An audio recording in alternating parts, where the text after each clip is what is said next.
Hey friends, if you encounter the KMODE exception not handled error on your Windows computer, then please watch this video. I will guide you through the only resolution to this. And if you check for resolutions all across the internet, they will suggest updating the drivers because that is the real resolution. So where do you update these drivers from? Do you update them from the computer? No. We will use the manufacturer's drivers because they are the better of the two. I mean, if I had to select between the manufacturer's drivers and Microsoft's drivers, I will select the manufacturer's drivers. So go to the website. Now, I have an Asus computer, so I'll search for Asus drivers. If you had a Dell computer, you could search for Dell drivers or HP drivers or anything and accordingly download it from the website. The procedure is the same no matter what the brand of your laptop is. I'll show it on Asus. You can use it for any company.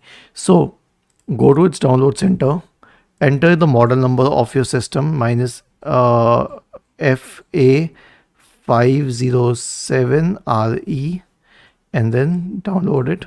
Select drivers and tools. Scroll down, you'll find all the drivers here.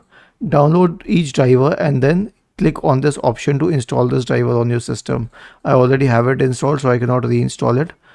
The AMD chipset drivers, you have installed the network drivers, the audio drivers, the graphics drivers, okay, and pointing device drivers, the mouse drivers, again, the touchpad drivers, sorry, the Bluetooth drivers, and this one, the mascot, this is not needed, but you can download and install all other drivers. And once you do that, also restart your computer. So right click on the start button, shut down or sign out, and restart your computer. This will fix the problem. Was this helpful?